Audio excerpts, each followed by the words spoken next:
एक स्त्री ने वृद्धा को पोषण की शीशी थमाई, परंतु उसे कहाँ मालूम था कि वह तो इसे सूंघते ही निकल जाएगी। पोषण सेवन करने पर वृद्धा की आंखें चमकीली हो गईं और चेहरे पर आत्मविश्वास का भाव आ गया। वह इतनी प्रेरित हुई कि उसने तत्काल में पोषण के दाम चुका दिए। जादूगरनी ने धनराशि लेकर उसे परिधान में समाहित कर लिया। इसलिए उसने बूढ़ी औरत से पूछा कि क्या उसे और पोषण चाहिए, लेकिन उसने सोचा भी नहीं था कि बूढ़ी औरत 3 और पोषण चाहेगी।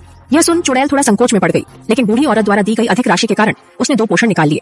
लेकिन उसने सोचा भी नहीं था कि बूढ़ी औरत पहला पोषण अपने हाथ में लेकर सीधे ही बेहोश हो जाएगी। इस क्षण में वृद्धा ने दर्पण में अपनी छवि देखी और पाया कि वह युवा काल की भांति दिख रही थी। यह देख वह क्रोध में जादूगरनी से पूछती है कि यह क्या हुआ, पर उसे विचार भी नहीं था कि पास की एक बकरी मुस्कुरा उठेगी। उसे और अधिक क्षुब्ध हो वृद्धा ने जादूगरनी को ढकेल कर नीचे गिरा दिया। वृद्धा पोषण की बोतल की ओर देख रही थी। उसे पहले ही प्रसन्न हो पाती। जादूगरनी ने बताया कि उसे पोषण नहीं पीना चाहिए, किंतु बूढ़ी किसी बात के लिए राजी नहीं थी और पीने के पश्चात वह बालक बन गई। यह देख जादूगरनी विषाद में गहरी श्वास लेती है। चुड़ैल ने रोते हुए बूढ़ी औरत को उठा लिया और उसे तहखाने की ओर ले जाने लगी। जैसे ही चुड़ैल ने हाथ का इशारा किया, गुप्त कक्ष की रोशनी एक पल में जल उठी। और किसने सोचा होगा कि कक्ष में सारे के सारे बच्चे ही होंगे। छोटी हो चुकी बूढ़ी औरत को देखकर चुड़ैल भी लाचार थी और उसे सिर्फ अपने हाथों से रोते हुए बच्चे को शांत करना ही था।